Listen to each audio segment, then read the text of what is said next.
الحمد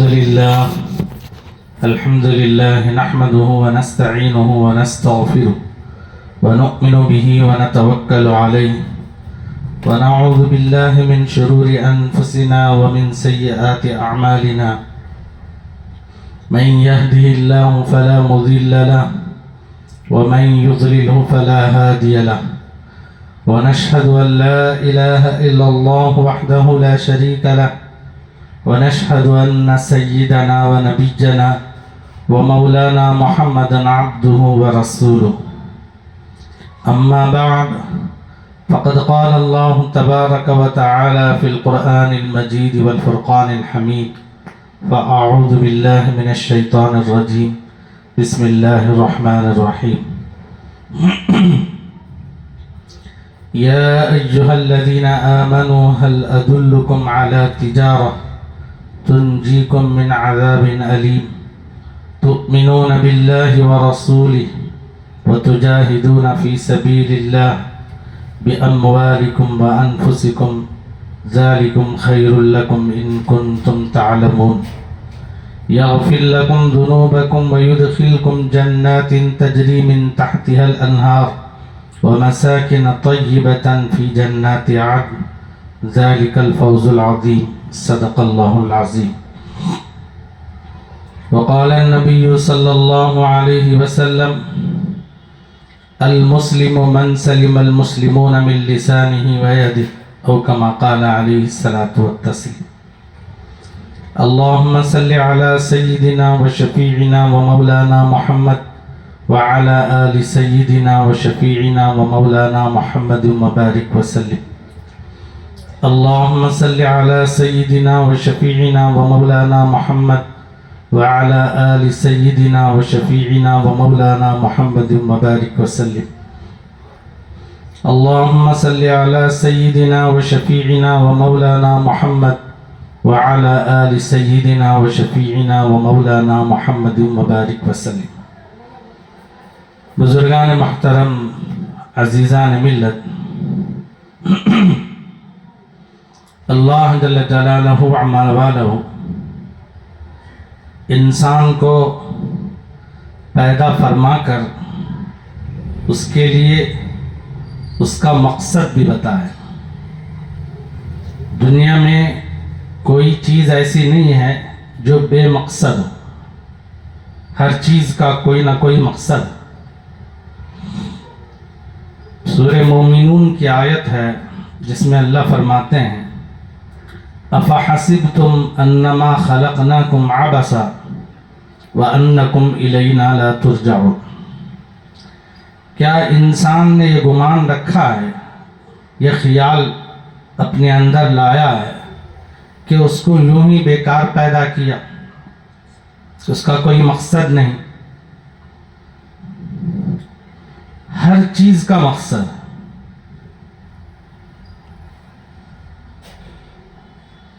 بیکار کسی چیز کو اللہ نے نہیں بنایا۔ ربنا ما خلقت هذا باطلا، آپ نے جس چیز کو بھی پیدا کیا ہے وہ بیکار نہیں ہے، ہر چیز کارآمد، ہر چیز فائدہ مند۔ جب دنیا کی یہ چیزیں فائدہ مند ہو سکتی ہیں تو یہ ساری چیزیں کس کے لیے بنائی گئی؟ زمین کس کے لیے بنائی گئی؟ آسمان کس کے لیے بنایا گیا؟ چاند سورج کس کے لیے بنایا گیا؟ یہ سب انسان کے لیے بنایا گیا۔ اس سے فائدہ کون اٹھاتے ہیں؟ سب سے زیادہ فائدہ انسان ہی اٹھاتا، زمین سے، چاند سے، سورج سے، پانی سے، ہوا سے، آگ سے، مٹی سے، یہ ساری چیزوں سے انسان ہی فائدہ اٹھاتا۔ جب ان چیزوں کو فائدے کے لیے بنایا گیا ہے تو کیا انسان بیکار چیز ہے؟ بے فائدہ بنایا گیا، بیکار بنایا گیا؟ یاد رکھو انسان کو بھی کسی نہ کسی مقصد کے لیے بنایا گیا۔ وہ مقصد کیا ہے؟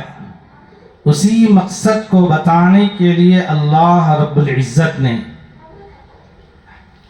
چونکہ انسان کے ساتھ ایک چیز غفلت لگی ہوئی ہے، ہر وقت اس پر غفلت طاری رہتی ہے، جس کی وجہ سے انسان اپنے غفلت کی بنیاد پر مقصد کو بھول جاتا ہے، غفلت غالب آ جاتی ہے۔ اس غفلت کو دور کرنے کے لیے، مقصد بیداری پیدا کرنے کے لیے، مقصد کا شعور اور احساس دلانے کے لیے اللہ نے پیغمبروں کا سلسلہ جاری رکھا۔ پھر ہوتے ہوتے میرے اور آپ کے آقا تاجدار مدینہ محمد عربی صلی اللہ علیہ وسلم آئے۔ آپ کے ساتھ اللہ رب العزت نے کلام مجید کو بھی اتارا۔ یہ ساری چیزیں انسان کی مقصد کو بتانے کے لیے، اس کی احساس بیداری کے لیے اللہ۔ اب دنیا اللہ رب العزت نے انسان کو کیوں عطا فرمائی؟ پھر اللہ نے کہا اس کے بعد انسان کے لیے آخرت ہے، دنیا بھی ہے آخرت بھی، تو دونوں، دنیا ہو کہ آخرت، اس دنیا میں اللہ رب العزت نے دنیا کو حاصل کرنا ہے انسان تو اس کے لیے بھی محنت رکھا ہے، آخرت کو بھی اگر حاصل کرنا ہے تو انسان اس کے لیے بھی محنت رکھا ہے۔ دونوں کا حصول محنت۔ اب محنت کے درجات الگ ہیں، محنت کے وسائل الگ ہیں۔ دنیا میں جو محنت کی جاتی ہے دنیا کے حصول کے لیے، دنیا کی کامیابی کے لیے، وہ جسم کی محنت ہوتی ہے۔ ہم جتنی محنت دنیا کے لیے کرتے ہیں اپنے جسم کو باقی رکھنے کے لیے کرتے ہیں۔ انسان اپنی جسم کی راحت کے لیے، اپنے جسم کے آرام کے لیے، اپنی جسم کی سہولت کے لیے، اپنی اولاد کے لیے، اپنے گھر والوں کے لیے، یہ ساری چیزیں، اس میں تجارت کرتے ہیں، کاروبار کرتے ہیں، دکان چلاتے ہیں، مکان چلاتے ہیں، مختلف چیزیں جو بھی انسان محنت کر کے کماتا ہے۔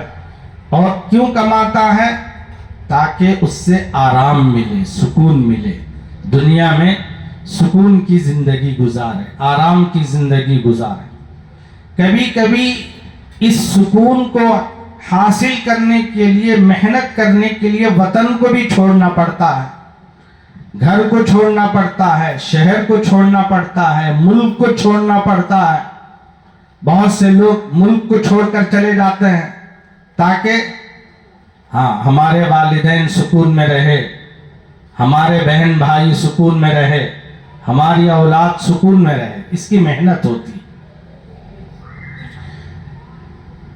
اب دنیا کی محنت جو ہم اپنی زندگی کے آرام سکون کے لیے کرتے ہیں، اس محنت کو بھی دنیا والے جو نام دیا ہے تجارت کا، ہے نا؟ ہر آدمی کیا کرتا ہے؟ محنت کرتا ہے، مزدوری کرتا ہے، تجارت کرتا ہے۔ لیکن یاد رکھیں، ایک محنت دنیا میں آرام سکون اور دنیا کی تکالیف سے نجات کے لیے تجارت کرتے ہیں، کاروبار کرتے ہیں، بزنس کرتے ہیں، اور ایک ایسی ہی محنت ہے جہاں آنکھ بند ہونے کے بعد پھر دوبارہ واپس لوٹ کر آنا نہیں ہے، وہاں یا تو آرام ملے گا یا تکلیف ہوگی۔ یہاں محنت صحیح ہوگی، یہ جسم کے لیے محنت نہیں ہے، یہ روح کے لیے محنت۔ ایک محنت جسم کے لیے، ایک محنت روح کے لیے، روح کو بنانا۔ اسی لیے اللہ رب العزت سے پوچھا گیا، نبی صلی اللہ علیہ وسلم سے پوچھا گیا، یہودیوں نے پوچھا، مشرکین نے پوچھا، یسألونک عن الروح، روح کیا ہے؟ ہمارے جسم کے ساتھ روح ہے کہ نہیں ہے؟ جسم دنیا کے حد تک، روح ہمیشہ رہنے والی چیز ہے۔ اسی لیے قرآن مجید کی آیت تبارک الذی بیدہ الملک وهو على كل شيء قدير الذي خلق الموت والحیات. اللہ رب العزت نے سب سے پہلے موت کا ذکر کیا اس آیت کے اندر، حیات کا ذکر نہیں کیا. موت کا ذکر پہلے کیا، اس کے بعد اللہ نے حیات کا ذکر کیا. حضرات علماء فرماتے ہیں موت کا ذکر کیوں کیا؟ حالانکہ حیات پہلے ہے، زندگی پہلے ہے نا، اس کے بعد ہی موت آتی ہے.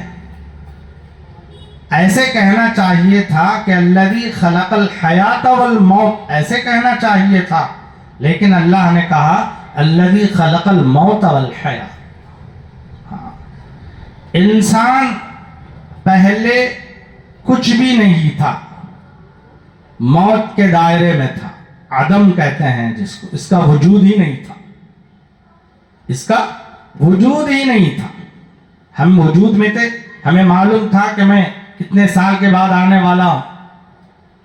کسی کو معلوم تھا فلاں صاحب اتنے سال کے بعد پیدا ہونے والے ہیں، ان کا یہ نام ہوگا، ان کی یہ پہچان ہوگی، ان فلاں ہوں گے فلاں ہوں گے؟ ایسا کسی کو پتا تھا؟ کسی کو بھی علم نہیں تھا. لیکن اس کا مطلب یہی ہے کہ ہم پہلے عدم تھے. عدم تھے کہ مطلب موت میں تھے، ہمارا وجود بھی نہیں تھا. پھر اللہ نے وجود بخشا.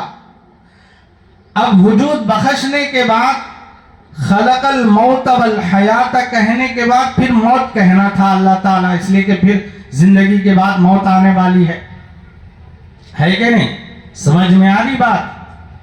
ہاں، کہ پہلے موت کا ذکر، پھر اس کے بعد حیات کا ذکر، پھر اس کے بعد اللہ رب العزت نے موت کا ذکر نہیں کیا. کہا لِنَبْلُوَكُمْ أَيُّكُمْ أَحْسَنُ عَمَلًا. کیوں موت کا ذکر نہیں کیا حالانکہ موت آنے والی ہے؟ یاد رکھو میرے دوستو، ایک مرتبہ انسان پیدا ہو گیا، اس کو صرف دنیا کی موت ہے، اس کے بعد موت نہیں. ہمیشہ رہنے والا ہے نہیں، یا تو جنت میں رہے گا یا تو جہنم میں رہے گا، لیکن ہمیشہ رہے گا. لا يموت فیہا ولا یحیا، موت نہیں آئے گی. قیامت کے دن اللہ تبارک و تعالی ساری چیزیں ختم ہو جائیں گی، فنا ہو جائیں گی، تو بکرے کی شکل میں موت کو پیش کیا جائے گا. ایک بکرا ہوگا اس کی شکل، اور اس کو اللہ ذبح کر دیں گے. اب موت ہی نہیں. تو عرض کرنے کا مطلب یہ ہے کہ انسان کو جس مقصد کے لیے پیدا کیا گیا، اس مقصد کا حصول آخرت بھی ہے، دنیا بھی ہے. صرف دنیا کی مادی چیزوں کے سکون کے حصول کے لیے انسان محنت کرتا ہے، مجاہدہ کرتا ہے، پسینہ بہاتا ہے، خون بہاتا ہے، ساری چیزیں کرتا ہے. اس لیے کرتا ہے کہ مجھے سکون مل جائے، مجھے راحت مل جائے، مجھے کامیابی مل جائے. حالانکہ اس کے لیے اللہ نے انسان کو پیدا نہیں کیا. میں نے قرآن مجید کی آیت شریفہ پڑھی جس میں اللہ نے ایمان والوں سے خطاب کر کے کہہ رہا ہے، یا ایھا الذین آمنوا هل ادلکم، اے ایمان والو کیا میں تمہیں ایسی چیز نہ بتاؤں، علی تجارت، جس کا تعلق تجارت سے ہے، کاروبار سے. اور یہ ایسا کاروبار ہے، یہ ایسی تجارت ہے، یہ ایسا بزنس ہے کہ جو بزنس، جو تجارت، جو نفع، جو فائدہ تمہیں ایسا دے گا کہ تنجیکم من عذاب علیم، جو اللہ نے دردناک ایک عذاب بنا رکھا ہے، جہنم بنا رکھا ہے. یہ تجارت اس جہنم سے تمہیں ہمیشہ ہمیشہ نجات دلا دے. انسان کاروبار کیوں کرتا ہے؟ محنت و مشقت کیوں اٹھاتا ہے؟ سکون کے لیے، آرام کے لیے، تکلیفوں سے بچنے کے لیے، بیماری سے بچنے کے لیے، پریشانی سے بچنے کے لیے، ساری چیزوں سے بچنے کے لیے کرتا ہے. اصل میں پریشانی دنیا کی پریشانی نہیں ہے، اصل میں مصیبت دنیا کی مصیبت نہیں ہے، اصل میں کامیابی دنیا کی کامیابی نہیں ہے، اصل میں کامیابی اور اصل میں پریشانی سے نجات آخرت کی ہے میرے دوست۔ اس لیے محنت کس پہ ہونا چاہیے سب سے زیادہ؟ جہاں ہمیشہ ہمیشہ رہنا ہے۔ وَالْآخِرَةُ خَيْرٌ وَأَبْقَى، اللہ نے کہا آخرت سب سے بہترین چیز ہے اور ہمیشہ ہمیشہ والی چیز ہے۔ یہ ساری دنیا میں جو محنت ہو رہی ہے یہ وقتی ہے میرے دوستو، عارضی ہے، ختم ہو جائے گی، یا تو انسان سے ختم ہو جائے گی یا یہ چیزیں انسان کے ساتھ جو لگی وہ ختم ہو جائیں گی، کسی نہ کسی اعتبار سے ختم ہونا ہی ہے۔ اب جو چیز اللہ کے دردناک عذاب سے بچانے والی ہے، نجات دلانے والی ہے، وہ کاروبار، وہ تجارت، وہ کیا ہے میرے دوستو؟ تؤمنون باللہ ورسول، وہ اللہ پر ایمان لانا ہے، اللہ پر کے رسول پر ایمان لانا ہے۔ میں نے اس سے پہلے کہا روح اللہ کا امر ہے، اللہ کا امر کے معنی اللہ کا حکم، اللہ نے حکم دیا، اللہ نے انسانوں کو حکم دیا کہ نماز پڑھو، نماز حکم میں داخل ہے، زکوٰۃ دو، مالدار ہیں تو زکوٰۃ دو، یہ حکم میں داخل ہے، مالدار ہے تو حج کرو، یہ بھی اللہ کا حکم ہے، اور بہت سارے احکامات اللہ کے ہیں، اور ان احکامات کا تعلق روح سے ہے، اور اسی روح یہ اللہ کے امر سے، یہی روح کس سے ہے؟ اللہ کے امر۔ آج صرف جسم پر محنت ہو رہی ہے۔ دیکھو آدمی ہمیشہ جوان رہنے کے لیے بازاروں میں کتنے جم کھلے ہوئے ہیں، کھلے ہوئے ہیں کہ نہیں؟ ہاں، ہمیشہ تر و تازہ رہیں، بوڑھا نہ ہو، ہمیشہ جوان رہے، اس کے لیے جم کھلے ہوئے ہیں، جسم کو بنانے کے لیے۔ چہرے کو ہمیشہ تر و تازہ رہنے کے لیے کتنے کاسمیٹک کھلے ہوئے ہیں، ہر کمپنی والا الگ الگ طریقے سے کاسمیٹک بناتا رہتا ہے تاکہ ہمارا چہرے میں ہمیشہ گلو رہے۔ جسم پہ محنت ہو رہی، ہاتھوں پہ محنت، جسم پہ محنت، کپڑوں پہ محنت، مکان اتنے خوبصورت، ایک زمانے میں ایسی خوبصورتی سنے بھی نہیں تھے، لیکن اتنے ساری چیزوں کے باوجود بھی انسان پریشان ہے۔ وہ اللہ کو ماننے والا بھی پریشان، اللہ کو نہیں ماننے والا بھی پریشان۔ ایک زمانہ تھا چھپر کے چھت ہوتے تھے، مٹی کے گھر ہوتے تھے، اور وہاں پہ جھاڑو وغیرہ لگایا جاتا تھا اور مٹی وغیرہ ڈالا جاتا تھا، لکڑیوں کے چولہے ہوتے تھے، بڑے مزے کے کھانے ہوتے تھے، لڑائیاں جھگڑے پریشانیاں ایسے کچھ نہیں تھے، سکون کی زندگی گزارتے تھے۔ پیسہ نہیں تھا میرے دوستو، لوگوں کے پاس پیسہ نہیں تھا، چیز کی قیمت تھی، چیزوں کی کوئی قیمت نہیں تھی، پیسے کی قیمت تھی۔ دمڑی دمڑی کو ترستے تھے لوگ، آنوں میں چیزیں بک جاتی تھی، 100 روپے میں، لوگ کہتے تھے، ہم بڑوں سے سنا 100 روپے میں تولہ سونا۔ آج جو سونے کا بھاؤ ہے کتنا ہے میرے دوستو؟ 1 لاکھ سے بھی آگے بڑھ گیا۔ جو 20-25 سال یا 40 سال 50 سال پہلے جس کی قیمت 100 روپے تھی، آج اس کی قیمت کتنی ہے؟ لاکھوں سے بڑھ گئی۔ پیسہ ہے، پہلے چیزیں تھیں، سکون تھا، آج پیسہ ہے، چیزیں کم ہو گئے۔ پہلے مکان کیسے ہوتے تھے؟ ایک مکان آدھے ایکڑ پر، پاؤ ایکڑ، اب ہے 1 سینٹ میں، اب آنے قبر کی جگہ بن جائے گی، ایسا بنے۔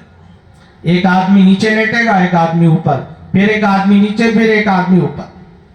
ایسا ہے بھی میرے دوست. جگہیں تنگ ہوتی چلی گئیں زمین باوجود کشادہ ہونے کے. یا عبادی الذین آمنوا ان ارضی واسعہ فإیایا فاعبدون. اے میرے بندو، ایمان والے میرے بندو، ان ارضی واسعہ، میری زمین کشادہ ہے، کھلی ہوئی ہے. کہاں جا رہے ہو آپ لوگ؟ اللہ پوچھ رہا. اتنی سب میں زمین کو کشادہ کر دیا، پھر کہاں بھاگ رہے ہو؟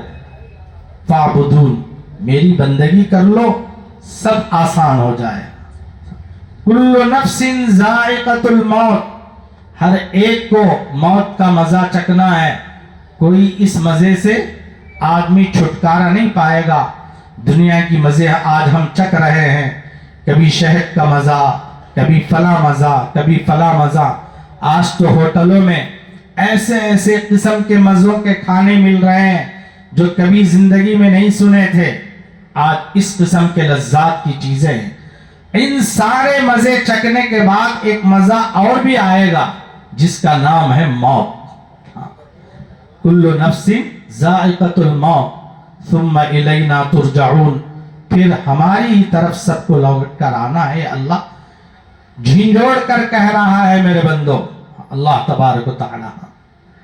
یہ ساری باتیں اس لیے کہی جا رہی ہیں کہ آج پوری انسانیت غفلت میں زندگی گزار رہی ہے اور کہہ رہی ہے مسلمان کو فلاں ستا رہے ہیں، فلاں پریشان کر رہے ہیں، فلاں یہ کر رہے ہیں.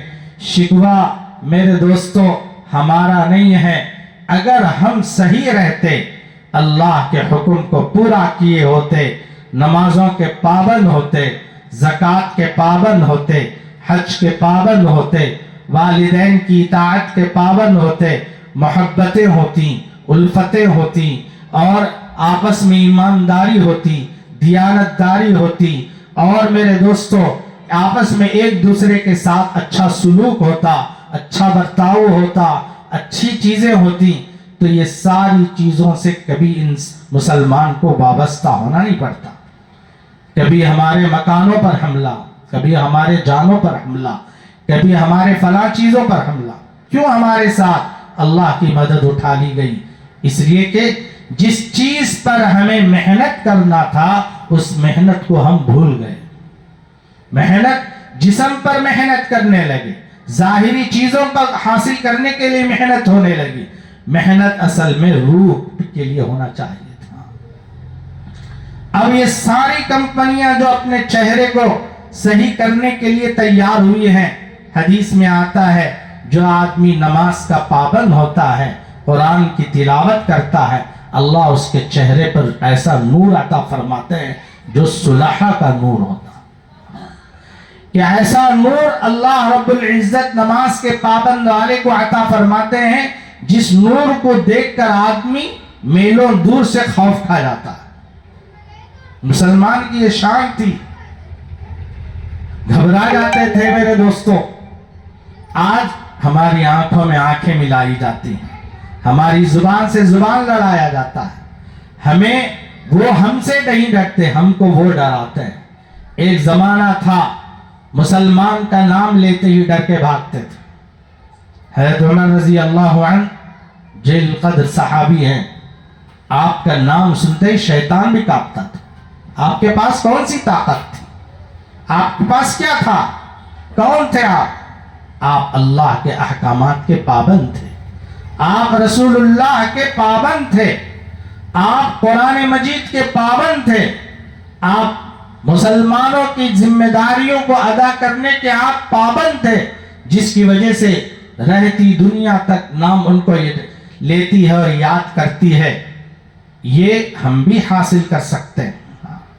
ہم بھی اللہ کے احکام کے پابند والے ہو جائیں، ہم بھی رسول اللہ صلی اللہ علیہ وسلم کے اطاعت کرنے والے ہو جائیں. یہ دنیا اللہ ایک کھلونا ہے جو ایمان والوں کے لیے ایمانی طاقت ہو، روحانی طاقت ہو. جیسے چاہے ہم دنیا کو کیا کر سکتے ہیں؟ استعمال کر سکتے ہیں. علامہ اقبال نے کیا کہا کہ محمد سے وفا تو نے تو ہم تیرے ہیں. یہ جہاں چیز کیا ہے؟ لوح و قلم تیرے، نبی کی اطاعت پر آ جاؤ، نبی کی سنتوں پر آ جاؤ، نبی کے طریقے پر آ جاؤ. اب قلم ہم خود لے لیں، تختی ہم خود لے لیں، تم کیا لکھنا چاہتے ہو لکھ لو، زمین فلاں چاہیے لکھ لو، تمہاری ہو جائے گی، حکومتوں کے مالک تم ہو جاؤ. اللہ خود کہتا ہے صحیح ایمانداری سے زندگی گزاریں، صحیح اعمال انسان مسلمان کرنے لگے، ہمارا وعدہ ہے. اللہ کہتا ہے وعد اللہ الذین آمنوا منکم وعملوا الصالحات لیستخلفنہم فی الارض کما استخلف الذین من قبلہم وليمكنن لهم دینہم الذی ارتضى لهم وليبدلنہم من بعد خوفہم امنا یعبدوننی لا تشرکون بی. اللہ کہتا ہے اللہ کا وعدہ ہے ایمان لاؤ، نیک اعمال کرو. جیسے پچھلے لوگوں کو ہم زمین کا مالک بنائے تھے، زمین کا نائب بنائے تھے، تم کو بھی ہم زمین کا مالک بنائے. آج ہماری زمینوں کو چھینا جا رہا ہے، مالک کہاں سے بنیں گے؟ کیوں چھینا جا رہا ہے؟ ہم نے اللہ کے حق کو چھینا، نبی کے طریقے کو چھوڑا، اور اپنے والدین کے حق کو چھوڑا، اور اپنے بہن بھائیوں کے حق کو چھینا، جس کی وجہ سے آج ہمارے حقوق چھینے جا رہے ہیں. ورنہ تو اللہ کا معاملہ انسان کے ساتھ، خصوصاً مسلمان کے ساتھ جو اسلامی زندگی گزارتا ہے، اللہ کے یہاں اس کی بڑی قدر ہے میرے دوست. مسلمان کی اللہ کے یہاں بڑی قدر ہے. حضرت مولانا یونس صاحب پالن پوری دامت برکاتہم العالیہ نے اپنی کتاب میں لکھا ہے ہر 10 سال کی عمر میں جو مسلمان زندگی گزارتا ہے اس کے یہاں 10 برس میں اللہ کی قیمت بڑھتی چلی جاتی. جب بچہ ہوتا ہے 10 برس کے اندر کا، وہ چاہے گناہ کرے، کچھ بھی نیک کرے، گناہ کرے تو اس کا کوئی عذاب، اس کا کوئی گناہ نہیں ہے، لکھا نہیں جاتا. بچے کا گناہ نہیں لکھا، بچے معصوم ہوتے ہیں، ان کے ساتھ فرشتے ہوتے ہیں. بچہ جب 10 سال کی عمر کا ہوتا ہے، اس کے اندر ہوتا ہے جتنی نیکیاں کرتا ہے چھوٹا بچہ، اگر لا الہ الا اللہ پڑھے اس کو ثواب ملتا ہے، تو یہ ثواب اس کے والدین کو لکھا جاتا ہے. بچہ نماز پڑھتا ہے تو بچے کی نماز کا ثواب والدین کو دیا جاتا ہے. بچہ قرآن پڑھتا ہے، ایک آیت پڑھتا ہے، ایک آیت کا ثواب والدین کے نام اعمال میں لکھا جاتا ہے. عیسیٰ علیہ السلام پیغمبر ہیں، آپ کے نام کے ساتھ روح اللہ ہے، اللہ کی روح، اس لیے کہ حضرت عیسیٰ علیہ السلام اللہ کی روح سے پیدا ہوئے ہیں، حکم سے پیدا ہوئے ہیں. تو آپ کا یہ معجزہ اللہ نے عطا فرمایا تھا. جس قبر پر سے بھی آپ گزرتے، اس قبر پر یہ کہتے قم باذن اللہ، اللہ کے حکم سے کھڑا ہو جا، تو صدیوں پرانی میت بھی اٹھ کر کھڑی ہو جاتی. یہ طاقت، یہ معجزہ تھا حضرت عیسیٰ علیہ السلام کا. تو ایک مرتبہ راستے سے گزر رہے تھے عیسیٰ علیہ السلام، تو دیکھا ایک قبر میں، ایک جوان آدمی کی قبر میں عذاب ہو رہا. تو آپ اس قبر سے گزر کر چلے گئے. چند دنوں کے بعد پھر آپ کا اسی قبر سے گزرنا ہوا. تو دیکھتے کیا ہے، قبر کے اندر جس قبر میں عذاب ہو رہا تھا وہ قبر پھولوں کا باغ بنا ہوا، جنت کا باغ بنا ہوا. عیسیٰ علیہ السلام اللہ سے فریاد کیا، اے اللہ، جب میں پہلی مرتبہ گزرا تو اس قبر میں عذاب ہو رہا تھا، اب جب دوبارہ لوٹ کر آیا تو دیکھتا کیا ہوں کہ قبر میں جنت کا باغ بنا ہوا ہے، پھولوں کا باغ بنا ہوا. تو اللہ رب العزت نے فرمایا، اے عیسیٰ، یہ جو بندہ ہے، جب دنیا سے یہ رخصت ہوا تو اس کی بیوی امید سے تھی، حاملہ تھی، اور اس کے گھر ایک لڑکا پیدا ہوا. بچہ بڑا ہوا چھوٹا سا، تو اس کی والدہ نے اس کو دین کا علم حاصل کرنے کے لیے مسجد بھیجی، مدرسہ بھیجی. اس وقت میں جو رواج تھا اس اعتبار سے تو وہاں جا کر اس کا بچہ بسم اللہ الرحمن الرحیم پڑھا، جس کے معنی ہے شروع کرتا ہوں میں اللہ کے نام سے جو نہایت رحم کرنے والا مہربان ہے۔ اب یہاں قبر میں اس کے والد کو عذاب ہو رہا ہے اس کے کرتوتوں کی بنیاد پر، لیکن بیٹا اپنی زبان سے یہ کہے کہ اللہ کی ذات رحمان ہے رحیم ہے، اس کے باوجود بھی میں اس کے باپ کو عذاب دوں، یہ میرے لیے شرمندگی کی بات ہے۔ کون کہہ رہا؟ اللہ کہہ رہا ہے۔ تو یہ قصہ کہہ کر میں عرض کرنا چاہتا ہوں، بچہ جو بھی عمل کرتا ہے اس کا ثواب کس کو ملتا ہے؟ باپ کو ملتا ہے، چاہے زندہ ہو تب بھی باپ کے نام اعمال میں لکھا جاتا ہے، چاہے وہ مردہ ہو قبر میں ہو تب بھی بچہ اگر نیک اعمال کرتا ہے تو اس کے نام اعمال کس کے دائرے میں جاتے ہیں؟ کس کے احاطے میں؟ والدین کے۔ ہاں، تو 10 سال کی عمر تک جو بھی کرے بچے ماں باپ اس اگر 10 سال کے بعد جب جوان ہو جاتا ہے بالغ ہو جاتا ہے اس کے اوپر نماز فرض ہو جاتی ہے، ساری چیزیں۔ اب باپ اگر اچھی تربیت دیا ہے، نماز پڑھے روزہ رکھے، اس کو بھی ثواب والدین کو بھی ثواب۔ اگر غلط راستے پر جا رہا ہے، گناہ کر رہا ہے اور اللہ کی نافرمانی کر رہا ہے، رسول اللہ کے طریقوں کو توڑ رہا ہے، تو یاد رکھو اس کا وبال اس کو بھی ملے گا، اس کے والدین کو بھی ملے گا۔ پھر جب 40 سال کی عمر میں اسلام میں مسلمان گزارتا ہے تو فرمایا کہ 40 سال کی عمر میں اللہ تبارک و تعالی مومن اور مسلمان کے لیے 3 بیماریوں سے حفاظت فرماتے ہیں، جس کی عمر اسلام کی حالت میں 40 سال کی گزر جاتی ہے۔ تو وہ بیماریاں کیا ہیں؟ جو 3 ہیں جس سے اللہ حفاظت فرماتے ہیں۔ ایک جنون، پاگل پن، اللہ مسلمان کو 40 سال کی عمر صحیح اسلامی زندگی گزارنا میرے دوستوں، اللہ کے احکام پر نبی کے طریقے پر جو مومن مسلمان زندگی گزارتا ہے، 40 سال گزر گئے، سب سے پہلے اسے پاگل پن نہیں آئے گا۔ بہت سے لوگ پاگل ہوتے ہیں، بن جاتے ہیں، تو وہ پاگل پن نہیں ہوتے۔ دوسرے، اللہ تبارک و تعالی جذام کی بیماری، کوڑ جیسے ہاتھیں ایسے ہو جاتے ہیں، کوڑ کی بیماری کا، اس سے اللہ حفاظت فرماتے ہیں۔ تیسری بیماری برس کی بیماری، برس جیسے جسم کے اوپر داغ ہوتے ہیں، سفید داغ ہوتے ہیں، کبھی یہاں کبھی یہاں، اللہ اس سے حفاظت فرماتے ہیں۔ اور ایک حدیث میں بھی آتا ہے، رسول اللہ صلی اللہ علیہ وسلم نے فرمایا، جو بندہ فجر کی نماز کے وقت مسجد میں آئے 2 رکعت سنت ادا کرے اور سنت ادا کرنے کے بعد ان کلمات کو 3 مرتبہ پڑھنے کا اہتمام کرے تو اللہ رب العزت ان بیماریوں سے اسے حفاظت فرماتے ہیں۔ وہ کلمہ کیا ہے؟ سبحان اللہ العظیم و بحمدی، سبحان اللہ العظیم و بحمدی، جو 3 مرتبہ روزانہ فجر اور سنت کے درمیان کے وقت میں پڑھنے کا اہتمام کرتا ہے، اللہ ان بڑی بڑی بیماریوں سے اسے حفاظت فرماتے ہیں۔ تو 40 سال کی عمر میں 50 سال کا جب ہو جاتا ہے تو میرے دوستو اس کے نیکیوں کو اللہ تبارک و تعالی نام اعمال میں لکھتے ہیں، سیئات کو مٹا دیتے ہیں۔ جب 60 سال کی عمر کا ہو جاتا ہے کہ اس کے بال جب سفید ہونا شروع ہو جاتے ہیں تو وہ مقبول بندوں میں ہو جاتا ہے، اللہ کے مقبول اور نیک بندوں میں ہو جاتا ہے۔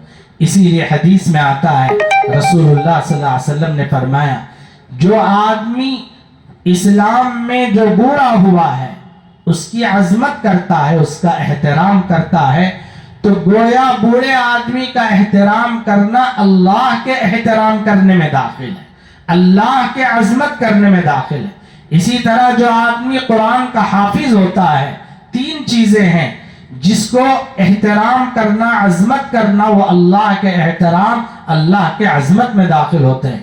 ایک بوڑھا مسلمان، وہ بھی اسلام کی حالت میں صحیح زندگی گزارا ہو، ایسے بوڑھے مسلمان کی اطاعت کرنا، اس کا احترام کرنا اور اس کا اکرام کرنا گویا اللہ کے اکرام میں داخل ہے۔ اور ایسا ہی قرآن کا جو حافظ ہوتا ہے اور حافظ ہونے کے ساتھ ساتھ جاہلوں کے ساتھ جاہلانہ برتاؤ نہ کرے بلکہ وقار کے ساتھ زندگی گزارے، قرآن کا احترام کو باقی رکھے، جو احترام اللہ کا کلام جیسی عظمت ہے ویسی عظمت والی زندگی گزارے۔ ایسا نہیں کہ قرآن کے حافظ ہیں جو چاہے کر رہے ہیں، جو چاہے ہو رہا ہے، ایسا نہیں میرے، عظمت بھی ہو۔ ایسے جو عظمت والا حافظ ہوتا ہے اس کا اکرام اگر کوئی کرتے ہیں تو وہ اللہ کے اکرام میں داخل ہے، اللہ کے احترام۔ تیسرا، عادل پرور بادشاہ، انصاف پرور بادشاہ۔ تو یہ ساری باتیں ہیں میرے دوستوں، یہ تمام چیزیں ان کا تعلق روح سے ہے۔ اب جب روح ہماری صحیح ہوگی تو ہماری آخرت صحیح ہوگی۔ آج ہم دنیا میں جسم کو صحیح کرنے کی کوشش پہ لگے ہوئے ہیں، جس کی وجہ سے اللہ کی مدد ہمارے ساتھ صحیح نہیں ہے۔ جو آدمی، میں نے اس سے پہلے جو آیت شریفہ میں جو بتایا کہ اللہ رب العزت ایمان والوں کو جس تجارت کی طرف دھیان دلا رہے ہیں وہ ہے تمہیں دنیا کے عذاب سے بھی بچائے گا، آخرت کے عذاب سے بھی بچائے گا۔ اور وہ کیا ہے؟ اللہ پر ایمان لانا، رسول پر ایمان لانا، اللہ کی راہ میں مجاہدہ کرنا، محنت کرنا۔ اس کے ساتھ ساتھ اللہ رب العزت نجات کے ساتھ ایک اور بھی وعدہ فرمایا، یغفر لکم من ذنوبکم، تمہارے گناہوں کو معاف کر دیں۔